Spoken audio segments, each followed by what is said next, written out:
Recipe. આ left over rice છે. તમને ઇન્ગ્રીડિયન્ટ્સ બતાવી દઉં. લેફ્ટ ઓવર રાઈસ છે, ખાટું દહીં, લસણની કટકી સમારેલી, મીઠો લીમડો, લીલા ધાણા, લસણની ચટણી છે, બેઝિક મસાલા અને ચાનો લોટ.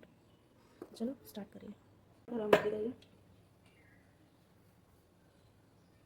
તેલ ગરમ થાય છે ને ત્યાં સુધી આપણે જે રાઈસ છે એમાં મસાલો કરી દઈએ. રાઈસ લઈ લઈશું આપણે.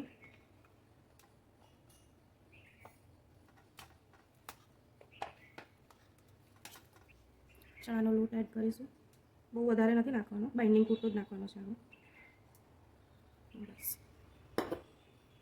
મસાલા કરીશું અંદર. હળદર, મરચું તમે તીખું ખાતા હોય તો એડ કરી શકો. આમાં લીલું મરચું પણ નાખી શકો છો.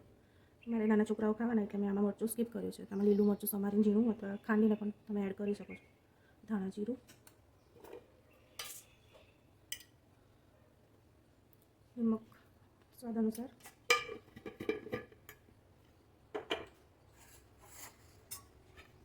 લસણની ચટણી થોડીક બચાઈ છે વઘારમાં નાખવા માટે. આ બધાને આપણે બાઇન્ડિંગ મિક્સ કરી લઈશું.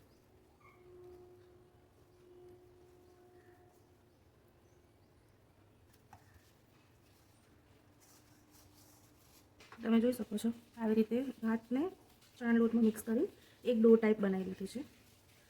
હવે આપણે તેલ મૂક્યું હતું એ ગરમ થઈ ગયું છે. ચલો હવે આપણે એમાં વઘાર કરી લઈએ. રાઈ, જીરું,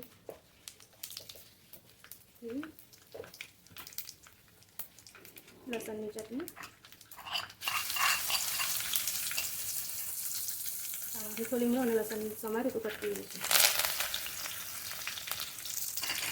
મિક્સ કરી લઈએ.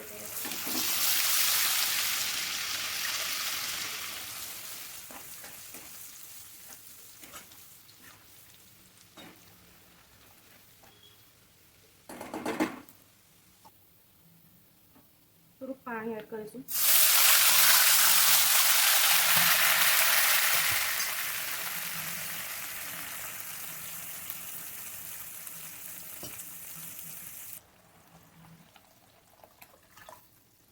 ગેસની ફ્લેમ હાઈ કરીને એને ઉકળવા દઈશું.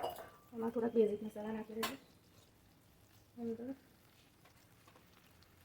મરચું, ધાણા જીરું,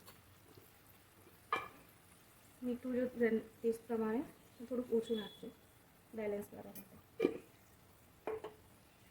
2 મિનિટ વેઇટ કરીશું આપણે આ ઉકળે ત્યાં સુધી.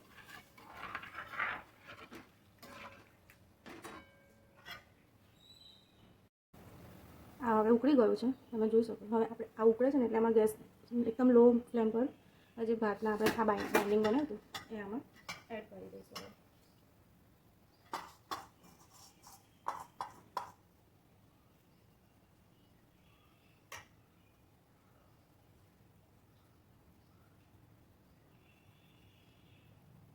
આવી રીતે મુઠિયા બનાવી દઈશું.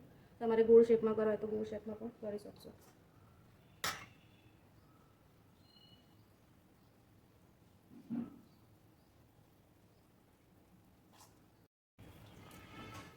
આવા મુઠ્ઠા બધા એડ કરી દીધા છે આવી રીતે. જોઈ શકો છો. હવે આપણે આને 2 થી 3 મિનિટ સુધી ઉકળવા દેવાનું છે. વચ્ચે વચ્ચે છે ને આમ ચમચો મારતા રહેજો એટલે શું કે એનો જે રસો છે એ થોડો થીક થશે ને એટલે પાણી જેવો લાગશે.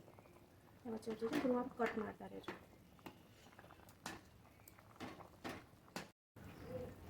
તમે જોઈ શકો છો સરસ ઉકળી ગયું છે. હવે આપણે ગેસની ફ્લેમ કરીશું બંધ.